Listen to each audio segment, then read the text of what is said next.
Allez, c'est parti. Aujourd'hui, on va parler des vraies choses. On va décortiquer, autopsier cette espèce de misère collective qu'on subit pendant la moitié de l'année. Une analyse en profondeur d'un hiver de marde. Le nôtre. Voilà, le ton est donné, hein. On met de côté le blabla, les PowerPoint et toutes ces conneries. L'essentiel, le vrai, c'est de comprendre pourquoi on a tous envie de crever entre novembre et avril. C'est ça, le sujet. Bon, on attaque le premier chapitre. Le couloir de l'horreur. Et non, c'est pas juste une petite phrase pour faire le malin. C'est un vrai diagnostic, une description quasi médicale de ces 6 mois de purgatoire où le seul but, c'est de tenir jusqu'au printemps sans se pendre. Et ce purgatoire, il a un agenda bien précis, attention. Tout commence tranquillement avec la Toussaint, la fête des morts, histoire de bien te mettre dans l'ambiance. Direct après, paf, le changement d'heure, le casse du siècle. On te vole 1 heure de soleil, comme ça, gratuitement, pour être sûr que tu rentres du boulot dans le noir absolu. Mais le pire du pire, le vrai fond du trou, c'est le tunnel janvier-février. Il n'y a plus l'excuse des fêtes, il n'y a plus rien. Juste le froid, le gris et une attente infinie. Quant à la sortie en avril, franchement, c'est plus une rumeur qu'autre chose, une sorte de mythe. Et voilà la recette du malheur parfait. Ces trucs-là, ils s'additionnent pas, non, ils se multiplient entre eux. Le changement d'heure, c'est le pistolet sur la tempe. Le froid, c'est pas petit froid sec et sain, non, c'est cette saloperie d'humidité qui te ronge les os. Le crachin, cette pluie fine de marde qui dure des jours et qui tue te sentir sale en permanence. La nuit, à 18 heures, c'est le coup de grâce quotidien, la confirmation que ta journée est foutue. Et le silence. Plus un seul putain d'oiseau qui chante le matin. Le néant. Et cette phrase, elle est magnifique. C'est la métaphore parfaite de la fin de la joie. Tous les oiseaux coulent, ceux qui chantent bien. Ils sont barrés au soleil, les malins. Il nous reste quoi à nous? Les survivants, les moches, les ravolants, les pigeons qui ont l'air dépressifs et les corbeaux qui attendent juste qu'on claque pour venir nous bouffer. C'est une agression de tous les sens, en fait. La vue, une palette de gris, de noir et de marron dégueulasse. Le toucher, cette impression constante d'être moite un peu crade. L'odorat, un doux parfum de gaz d'échappement et de feuilles mortes qui pourrissent. Donc forcément, la vie sociale, elle en prend un sacré coup. Fini les terrasses, fini les potes. On s'enferme dans la sainte trinité de la survie moderne, Netflix, Deliveroo, Pornhub. La seule interaction humaine qui nous reste, c'est le regard plein de pitié du livreur. Alors maintenant, on passe au niveau supérieur de l'enfer. Parce que toute cette merde, on la vit pas en étant au chômage, peinard, à pouvoir se lever à midi. Non, non, on est des esclaves salariés. Et c'est là que le combo hiver de merde et monde du travail devient un pur chef-d'œuvre de cruauté. Voilà le cycle. Tu te lèves, il fait nuit. Ton corps te hurle que c'est une aberration. Tu vas bosser, il fait nuit.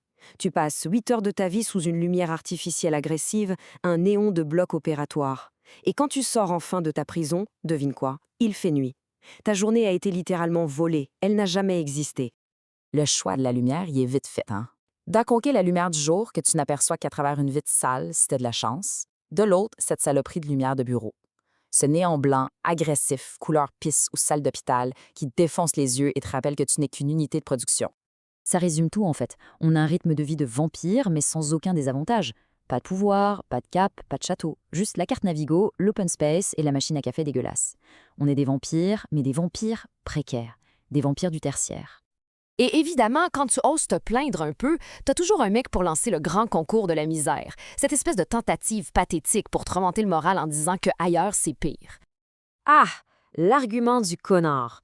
En général, c'est Kevin. Il a fait un Erasmus de 6 mois à Stockholm et il se sent obligé de te faire profiter de son expertise en souffrance mondiale. Ah, tu te plains? Attends, à Londres, il fait nuit à 16 heures, hein? Et il te regarde, tout fier de son argument de merde. Alors, oui, c'est vrai, les chiffres sont là. À Londres, c'est l'apocalypse à l'heure du goûter. Et en Suède, le concept même de jour devient philosophique. C'est une vague lueur grisâtre entre 11 heures et 13 heures qui te donne juste envie de te foutre en l'air. C'est pas pour rien qu'ils ont inventé des meubles en kit, faut bien s'occuper dans le noir pour pas devenir taré. Mais le point essentiel, il est là. Savoir qu'un pauvre type à Stockholm vit dans un congélateur 24 heures sur 24, ça ne rend pas ma propre situation moins merdique. Ça ne fait pas reculer la nuit d'une seule minute ici. La souffrance des autres, ça n'allège jamais la tienne. C'est juste un nivellement par le bas, une compétition de qui a la vie la plus pourrie. Et c'est là qu'on arrive au fond du trou. Au moment où on atteint le désespoir philosophique, on arrête de se comparer, on regarde notre propre merde bien en face. Et c'est seulement à partir de là qu'on peut commencer à organiser une forme de résistance. Tout part de cette question. de cette révélation, une illumination digne d'un moine bouddhiste dépressif. À quoi ça sert une fenêtre en hiver? Sérieusement, pour voir quoi? Pour avoir la confirmation visuelle que dehors, le monde est mort? C'est la grande révélation de l'hôtel sans fenêtre. Au début, tu te dis que c'est une cellule de prison. Et en fait, tu comprends que non, c'est une protection. La fenêtre en hiver, c'est un écran qui diffuse en boucle le film de ta vie de marde. Enlever la fenêtre, c'est débrancher l'écran. C'est une forme de libération. C'est ça le nihilisme architectural, c'est quand tu réalises que l'environnement le plus honnête, c'est une pièce sans ouverture. Le monde extérieur est noir, ton moral est noir. La chambre sans fenêtre, c'est la fusion parfaite entre ton état intérieur et la réalité. C'est l'acceptation totale du vide. Et une fois que tu as accepté ce vide, alors tu peux commencer à résister, à ta manière. Puisque le soleil nous a abandonnés, on va créer notre propre putain de soleil. On résiste avec le gras, des kilos de raclette, de fondue. C'est la résistance par le cholestérol. On crée une lumière intérieure chimique à coups de vin rouge. On se noie sous les fausses lumières, les guirlandes de Noël dès la mi-novembre, comme un énorme doigt d'honneur lumineux à la nuit. Et bien sûr, on pratique le déni, en fantasmant sur des vacances en Grèce qu'on ne pourra jamais se payer. Et voilà, c'est ça, notre rébellion. Une résistance par l'artifice, par l'excès, par le fromage fondu.